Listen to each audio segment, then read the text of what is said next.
ஹே பவா, அவன் ஏதோ பண்ண போறேன், நீ என்ன பண்ண போற? இரு சாரு, கொஞ்சம் பொறுமையா இரு, உனக்கே புரியும். போடு போடு போடு மச்சி, பிள்ளைகா பையன் அவன். டே யுகேஷா, என்னடா?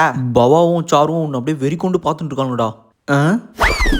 பாகட்டும், நமக்குண்ணா. அடே, நம்ம ஹேண்ட் கிரிக்கெட் விளையாடுறத மிஸ்கிட்ட சொல்லிட்டா அவன் என்ன பண்ணுவா? யாரு அவளுங்களா?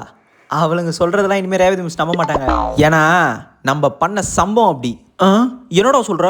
ஆமாண்டா, ஸ்கூலுக்கு ஃபோன் எடுத்துன்னு வந்தா அதுக்கப்புறம் எப்படி இவளுங்க சொன்னா நம்புவாங்க? நம்ம சொல்றது தான் மிஸ் இனிமேல் நம்புவாங்க பாரு. ஸ்டூடெண்ட்ஸ், உங்க எல்லார்கிட்டையும் ஒரு முக்கியமான விஷயம் பேசணும். Sit straight. என்னவா இருக்கும் சாரு? எனக்கே தெரியல பவா. பார்ப்போம். நம்ம கிளாஸ்க்கு அசிஸ்டன்ட் லீடரை சேஞ்ச் பண்ண போகிறோம். போடு மாசு. யாரது? எந்த குரங்கது பண்ணது? இத்தனை வருஷமாக பண்ணுறோம், இன்னும் நம்மளை கண்டுபிடிக்க முடியல. சோதரணி, உன் பேட்ச் கொஞ்சம் கொடுமா. இந்தாங்க மிஸ். மிஸ், இனிமே பவா லீட்ரு இல்லைன்னா அப்போ யார் மிஸ் லீட்ரு? சொல்கிறேன் மச்சாரு, சொல்கிறேன். நானே ஒருத்தரை சூஸ் பண்ணி வச்சுருக்கேன். என் வயிற்றுல பீர வாத்தியம்மா. டே முருகா, கண்டிப்பா வைஷ்ணவி தான் லீடர் ஆவான்னு நினைக்கிறேன். எப்படி அவ்வளோ ஸ்ட்ராங்காக சொல்கிற? பின் என்ன, அசிஸ்டன்ட் இருந்தால் வேற யாரை வைப்பாங்க? கேர்ள்ஸ்லாம் யாராவது ஒருத்தவங்க வைப்பாங்க. கண்டிப்பாக வைஷ்ணவி தான் இருப்பா. பாயிண்ட்ரா.